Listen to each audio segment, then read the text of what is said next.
Andrés, what a great pleasure to listen to you. It's an amazing performance, the Fantasia Baetica. Really, what a very high level. This piece was dedicated to Rubinstein, and he actually didn't like it so much because he found it very uncomfortable. So I know how challenging it is to play this piece. So really, congratulations for an excellent performance. Very nice. So I'm going to just suggest a few things that I think could improve maybe a little bit this or give you other ideas of perception of the piece. And I want to start with a couple of questions. What do you think makes Spanish music special? What is the peculiarities of Spanish music? What's the soul of Spanish music? Well, I think the rhythm is very important for Spanish music because there are some patterns that are taken from flamenco music, and uh, of course the melodies are typically Spanish because some of them are also taken from popular music. So I think um, uh, the rhythm and the melodies, but also the influence of French music because Albéniz, Falla, and Turina also studied in France at the beginning of the 20th century. So I think these three things are very important for Spanish music. Okay, you're talking about classical Spanish music, so you're talking about the most famous composers. I was talking more in general about Spanish music, like folklore, and but to make it short, I would say that there are three elements, and you mentioned two of them. One of them is the guitar, the second one is the voice, the singing, and the third one is the dance. And so in the guitar and in the dance, you can find the rhythmical aspects that you mentioned, and obviously in the voice, you find the melodies that you mentioned. And since you mentioned the three composers, which do you think are the main differences between Granados, Albéniz, Turina, and Falla as an isolated composer? Okay, I think the language of each one is very different. For example, Granados, I think it's very romantic, and this is the most romantic composer I think of Spanish music. Albéniz, I think he did a revolution with his Iberia because the language was I think one step more from the previous pieces that they were composed in his period.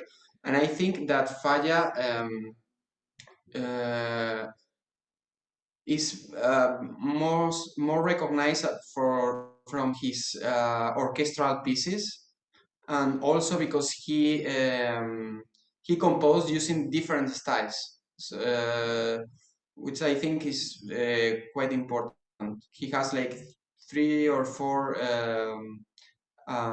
different styles, and yeah, I think, and the other composers they were more close to one stylistic idea. Okay, very good. One thing I wish you would have said was that Falla is probably the closest to flamenco. With Albéniz, Turina, and Granados, as you said, Granados probably the most romantic. There is always this salon music sort of way of doing music. With Falla, things are a little bit more ethnical, more really towards flamenco, at least in Fantasia Baetica and some of his orchestral works of that period that we are talking about. And so, to me, the main difference between flamenco and popular music, the rest of the popular music in Spain, is this sort of harshness, this big contrasting mood, like in dynamics, in character, in spirit. And that's what I think could make this a little bit go a step higher. So if you notice already the very beginning of the piece, if you look at the score, it says fortissimo and piano. So that's already very important. And flamenco usually is, I would never say that flamenco can be romantic. As soon as it is romantic, it loses its character and its power. It has so much power. And if you see also flamenco's dancer, they're always like with this pride and this really it's almost violent at a certain point. It's almost abrupt, and so all this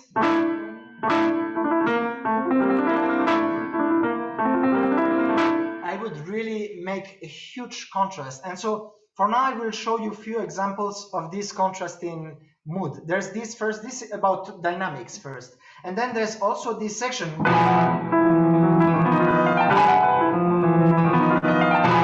So you go from fortissimo to piano. And I felt in your recording this, for example, the beginning was...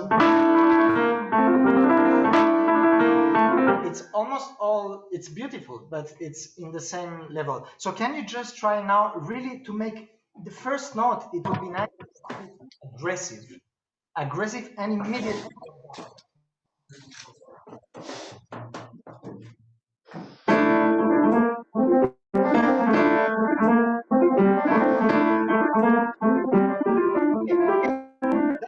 That's better. Let's try now this section in the second page.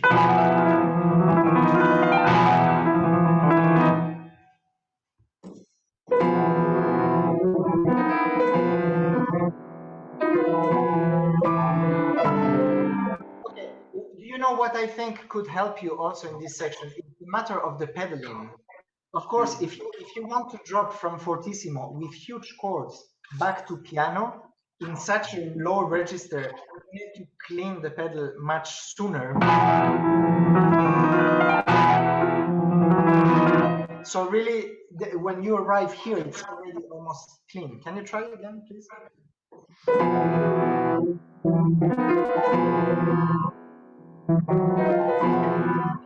I think that you could clean the pedal even sooner. I would not wait until it says piano, because then it's too late.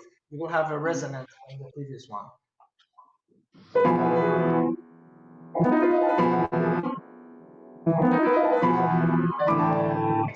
Excellent. That was so much better.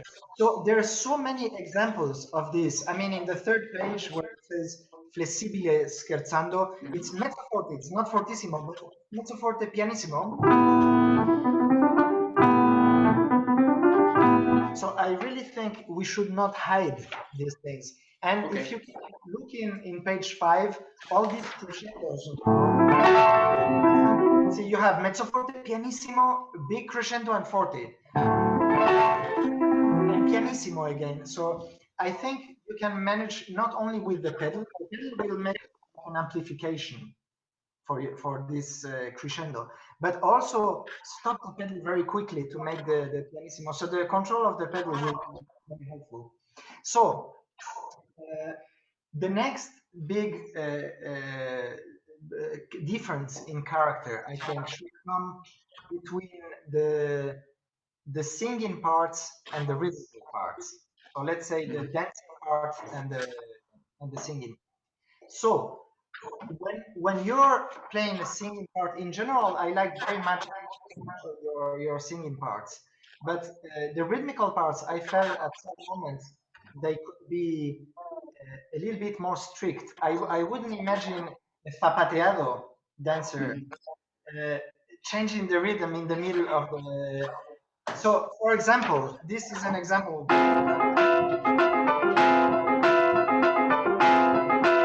I would really be like, imagine really hitting with a shoe, like a pateado, no?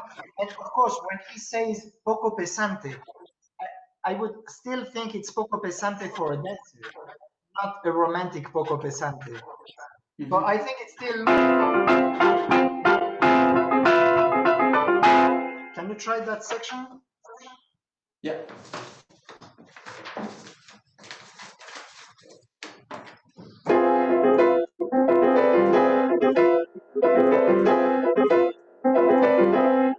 The way you play, I hear too many, and I think it has to do again with the pedal. I think you tend to use the pedal to put the pedal here, and then it's not very rhythmical. So I think really as dry as you want, just I think it has so much more character, dry. And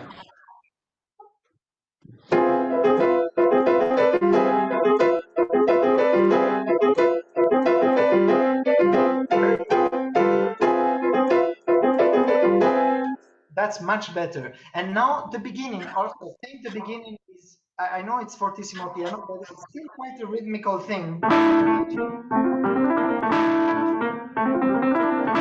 So, so really try to stay really in tempo.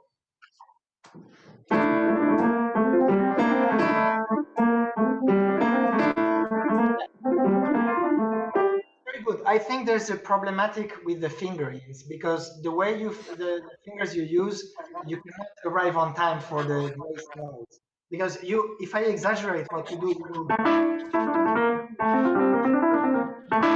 you prepare. So I think I would connect the 7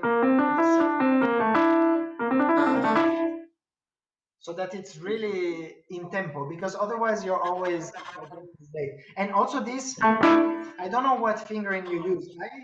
I would take the D, the right hand, so that it's really. Yes, it's what I'm doing. Yes. But why? But which finger do you use in the left hand? Because I see your hands really. 5-2 for the A5 and for the E2. Yeah, but don't play the E. I mean, play the D and the E with the right hand. Ah, okay. Only the A.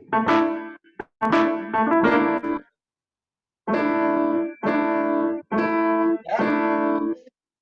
I think 4 and 5 are better than 3 and 4 for this harsh type of sound. Yeah. Okay. Yes, it's much better with 3 and 1. Yes. Yes, I think it has more. Yeah. And, Yes, exactly. and also, your hands are not so much in the way. You know, they have Yes. space. Okay, so and now we go back to, we are talking about the contrast between let's say the strict dancing parts and the singing freedom. So in general, all these sections in page 7 were very beautifully played. I like them very much. They had freedom. They had soul. I like them very much. But for example, when the cante hondo comes, when the Yes.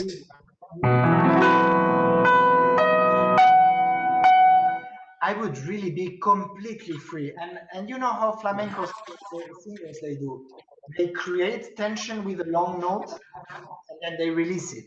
So here basically that's the tension and the release. And here the same.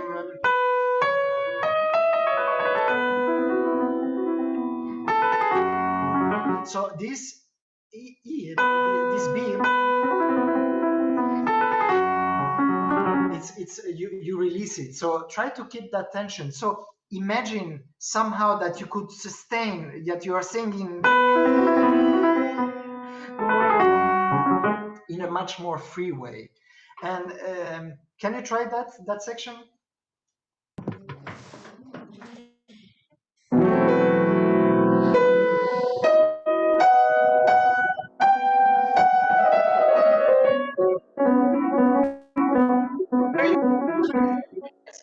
I have also suggestions about the fingerings. I'm not so sure that the fifth finger is the best finger to sing such a fortissimo line of the singer. So I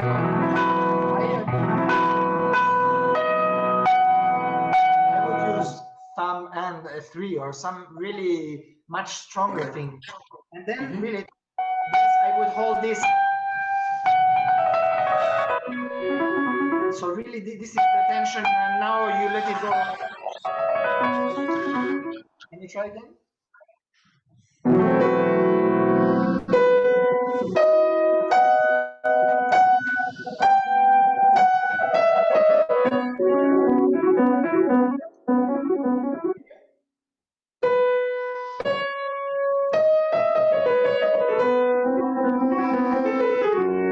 Yeah, so the ninth would be that you don't do a crescendo with this. The line is singing alone. So the accompaniment is still very delicate, like a guitar. This is where the guitar comes in. Yeah. And yeah, I would really separate the guitar and the singing much more. So Okay. this,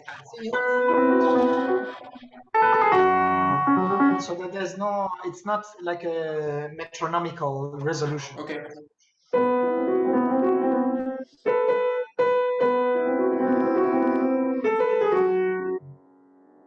What?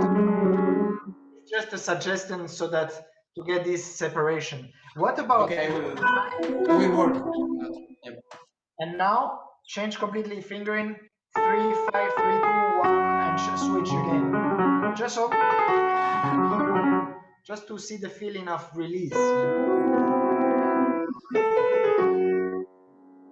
Something. And Okay. so this place where the very interesting place where both words get together, the singing and this rhythmical part, is just before that section when you have this. That's the singing, and now rhythmical. So I think there's little interventions, like two moments. This is very free and strict. I will not allow any. This is page 8, just before where we were. Okay. Yeah. So and now, what do you think this is? What do you think that represents? Well, it's equally a guitar. Yes. And this? Um. Well, this is the voice, no? Or I think yes, this voice is. And what do you think the voice might be doing in that moment? Probably a vibrato or. Uh, Probably she's just warming up. It's just like okay, it's preparing for the yeah. preparing. Okay. This is the guitar. It's just no. She's just okay. How does my voice feel? Okay, and now I'm ready.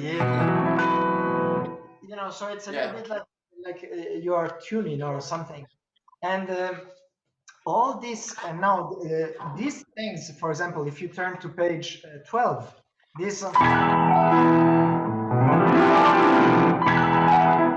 This is for me what becomes the third element besides dancing and guitar and rhythm. I mean, it's the aesthetic of the music. So in a way, this would be like the flying dresses of the flamenco dancers. So it has to have a lot of movement. And I believe if you finger those, you lose a little bit this this like this flow.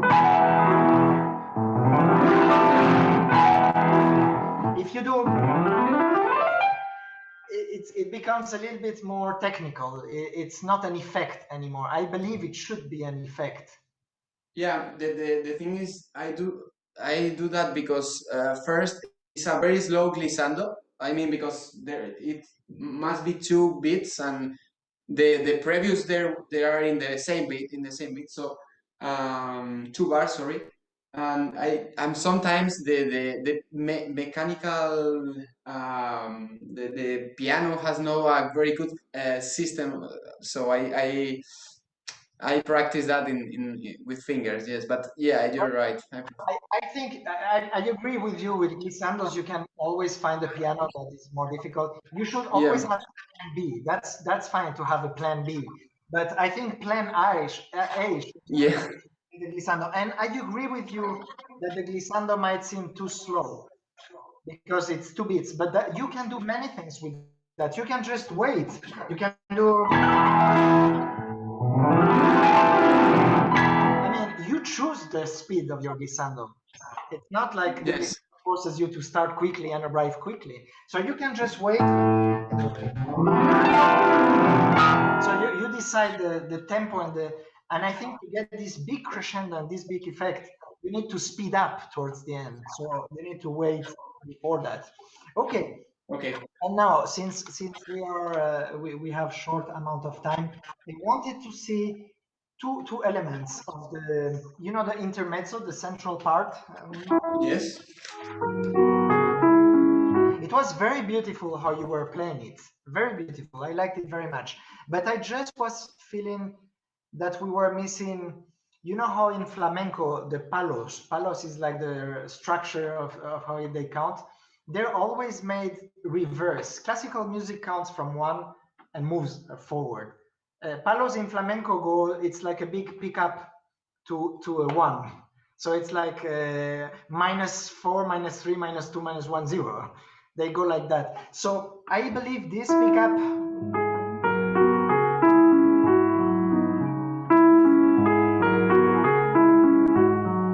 again,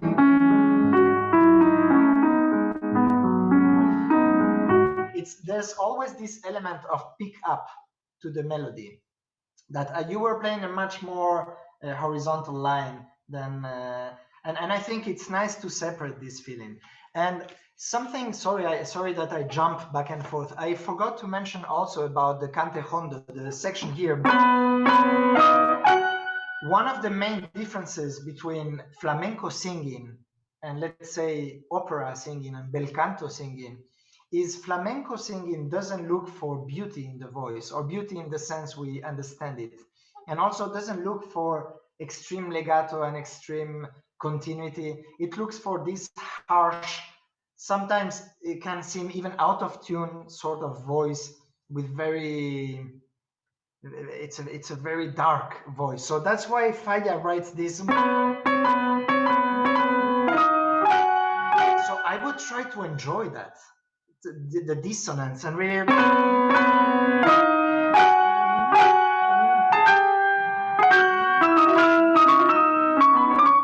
be very free with this way to sing it. And one more thing that I wanted to mention, in the coda, what was the reason for starting so much faster than the rest of the piece? Well, yes, I know what you probably you're feeling the moment, and I was playing yes, it was a little bit fast. I know it was not the primo tempo, so but yeah, I should play in the same tempo. Yeah. But I don't care so much whether it says in tempo or primo tempo. I wanted to have your opinion, because to me it's not so important that he writes in tempo, but it's important to keep this energy. I think this part.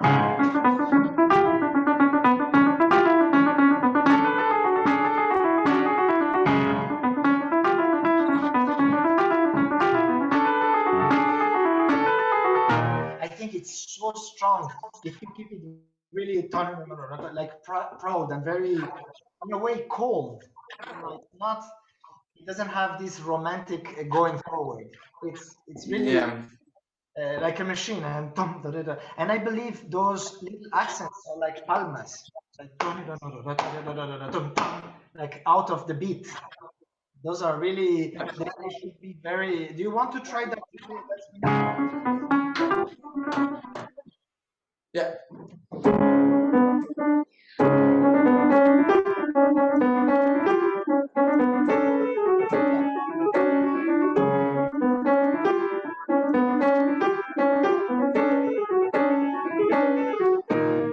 Andres, very good. If you notice, most of them are have dots, except for the ones Yeah. that are slurred and have accents. But the ones that have dots, I would like to hear. Not.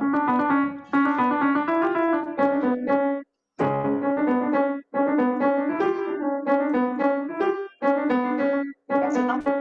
You cannot go too fast, because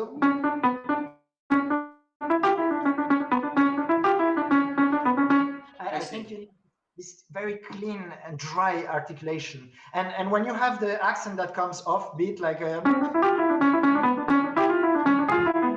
this, I think it should come really as a surprise, very, very nervous. And so I would try to keep this really, really, really steady.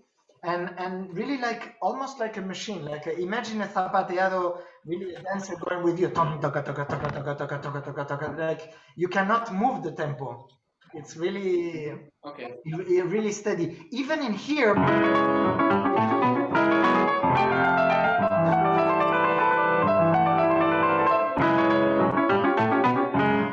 I would still be very, very much in tempo. And when you reach this 10-16, which is so special, suddenly you are in 10-16. I would not make, if you make it very romantic, if you make it very romantic and you didn't do it like that. But if you make it too much, I think it's very beautiful if rhythmically it's precise so that one feels, oh, something is strange in that bar. Because that's what's the nice thing. We come from 6/8, clear 6.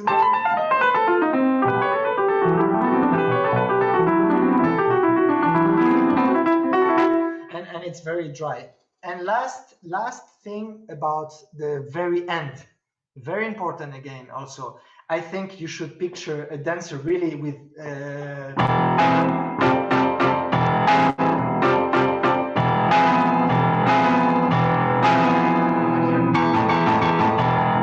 really, I think it should be strictly in tempo, especially the chords, because you know they have this offbeat, and if you do, which is a sort of romantic placing, we lose a little bit this offbeat. Can you try that?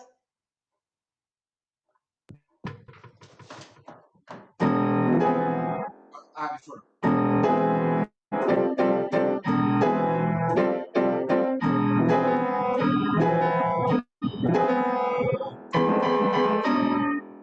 Very good, but still, it's not. Pam, pam, pam, pam, pam, pam, pam. Can you try again?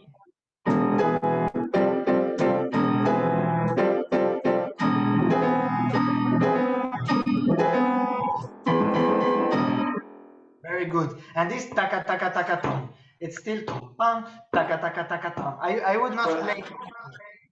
Yeah, it comes from. Yeah. So I would really hold. I think you know if you look at flamenco dancers, it's really so precise. Flamenco in a way is like jazz in the sense of the precision, the rhythmical precision. It's not. It doesn't match well with romanticism. That's why they are so different. Granados, Albéniz, and Turina. You know, they allow for much more freedom. So just to summarize what we just talked, I would suggest that you just take a more contrasting approach so that first you have the dynamic element that can Yeah. be much more uh, much more different and much more sudden. It can be very quick changes of fortissimo to piano, and one of the elements to do it is with the pedal, because sometimes the pedal is slightly too long and then you cannot hear the pianissimo. I would make also a big contrast between the singing parts that could be more free and the rhythmical parts that should be like a metronome, but like a harsh metronome, not a nice metronome. It is really, the rhythm is very, and I would not be afraid to be harsh in the sound and abrupt. Yeah, I know sometimes we feel like we want to play full and like a round sound, but here I believe also the way it's written, the harmonies, it's full of fourth and fifth. So he, and also clusters, and so he wants this dissonance to be very alive. So I think all those elements will really make, I think, the piece come to to life even more. But your performance was really excellent. I mean, congratulations, and it's really a big pleasure.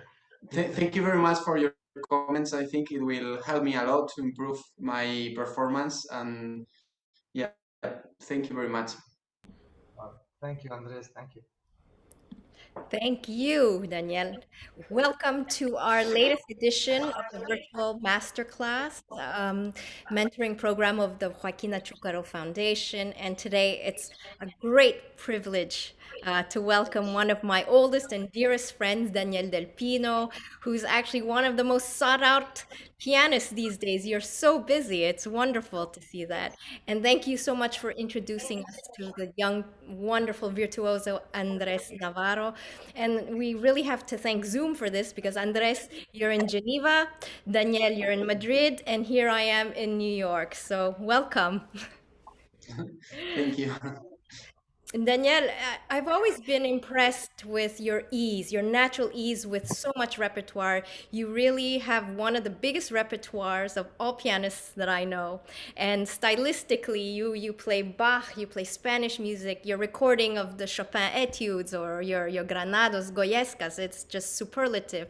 I always wondered, what's your secret for your versatility? And oh, and not to mention your innovative programming and your choice of chamber music partners and programs.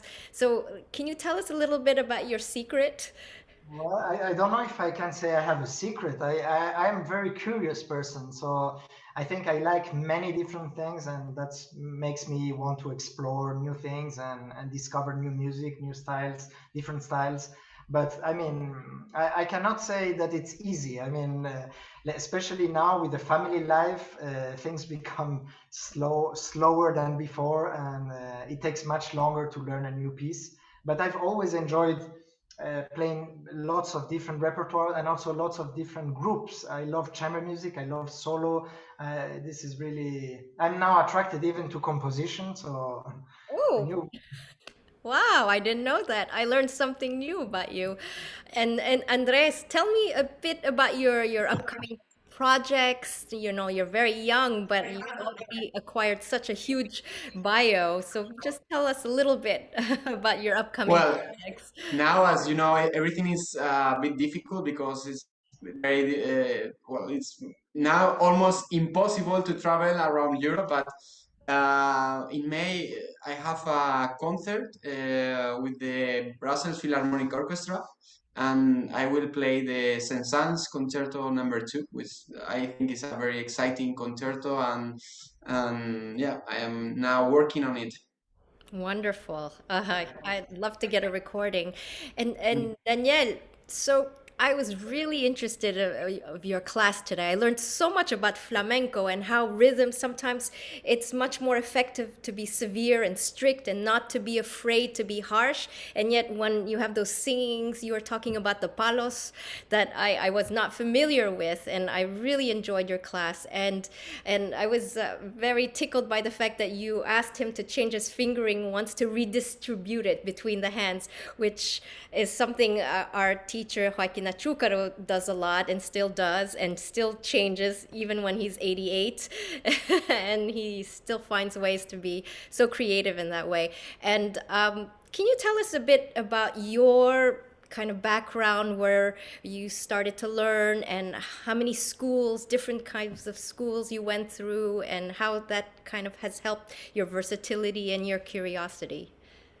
Well, for sure, I think I was lucky enough to have a very uh, different, diverse culturally experience in my life because I was born in Lebanon, as you know, and then I moved back to Spain with my parents, and then I started piano in Morocco with a half German, half Moroccan teacher with French schooling. So those were my first steps on the piano. First, also because of my father, he's an amateur pianist and he taught me how to sight read, which I am very thankful because I believe I sight read well thanks to him because he didn't teach me solfege. He just showed me where the notes were on the keyboard and he told me, okay, that note is this note on the keyboard. And I assumed the rest in a way. And I think this made a big difference. And after that, of course, I studied with a Spanish pianist in Spain. Then I went to Yale, studied with a Hungarian pianist, Mr. Peter Frankel. And finally, my beloved teacher, Joaquín Achúcarro. He was my last teacher. So I don't know about the schoolings. All of them had also so many influences from French school, from Russian school. So I guess I have a little bit of lots of different origins in the piano schooling. But yeah, probably French is what was the strongest influence in my schooling. And now, I mean, you've had various positions as being a professor in Spain, and now you have a new position in the States. So you're coming back to the States. Tell us a bit about that new position. Well, I'm very excited about this new position at Texas Tech in Lubbock, in Texas. I, I always wanted to go back to the United States. It's a country that I like very much. I spent there 6 years studying, and it was always something I wanted to do in my life. So finally, the opportunity came along, and this is a great university with great faculty. And what I love also of the position part, it's a artist in residence position. So one part they expect from me, and I think that's really great, is not only to teach, but also to perform and to bring the name of the university around the world. And so this, for me, you coming from the culture in Spain, where in conservatories usually it's very difficult to keep both careers as a teacher and as a performer, because most of the time conservatories don't support the fact that you want to perform or concertize. So this for me is a plus. I'm just sorry that it happened in this moment. I mean, I've been teaching online remotely for almost a year now, and I'm afraid I won't be able to meet my students before the semester finishes. But it's very strange. But I'm very excited. They're great students, and so it's been a wonderful time. Wonderful. And Andres, can you tell us a bit about your musical upbringing and where you've been, where you've studied? Yeah, as you mentioned, I am now studying in Geneva with Nelson Gerner. Wonderful pianist. Yeah, Hello. yes, I started in September, and I am very happy with him. But before, I studied at the Royal College of Music with Norma Fischer. I studied there 2 years. And before of that, I studied in Madrid, in Reina Sofia School of Music, with Galina Iyazzarova. Wonderful. And at the Royal Conservatory of Madrid with Ana Guijarro. And tell us, how did you meet Daniel for the first time? And Yeah, it was a summer in a festival that it was done in Lucena in Córdoba, and yeah, it was I think I was around 16, and I remember very well that I was playing the scherzo number 3 in Caesar minor, Chopin Scherzo number 3, and I remember very well it was the first time that we met. Yeah, he played also both Chopin concertos with a quartet. Yeah, and since then I have been in contact with him until now. So yeah, so many years. great. Danielle, what are your current projects? I see that you're performing almost every week because the halls in Spain are actually open. So you've been busier than ever. Please tell me about some of your upcoming projects and concerts. Well, I have to say it has been, like, for everyone, a difficult situation, because although halls are open in Spain, cancellations do happen, and they happen in the moments you never expected. So usually until the very last moment when you're on stage, you're not sure that you will end up playing or not.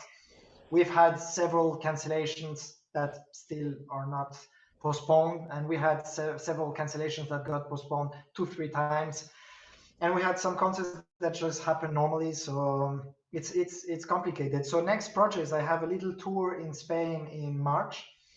I have a pending concert in Switzerland which was cancelled because of the COVID. It was supposed to be in January. I have also a pending concert in India with the orchestra there, with the chamber, the Mumbai Chamber Orchestra, and lots of chamber music projects also we will do in May It's a very funny and interesting version, a Czerny version of Mozart's Requiem Oh, for piano for hands, choir, soloists. So we will do that, and I will give the premiere of a piece in Spain with the radio orchestra also in May. And in the summer we don't know, because the summer plans, I'm usually in Newport in the US, but of course I don't know if I will be able to travel yet, and even they don't know yet if concerts will be allowed. So the rest is very uncertain, but I'm certainly looking forward to those projects. wonderful. Well, thank you both so much. Thank you for introducing Andres, Daniel, and Daniel. That was a wonderful class. I learned so much about the flamenco, and it's sometimes subtleties in rhythm are difficult to notate as a composition in compositions. But this was a great master class in rhythm and in dancing and guitar playing. Thank you so much. Stay Thank you. safe and stay well.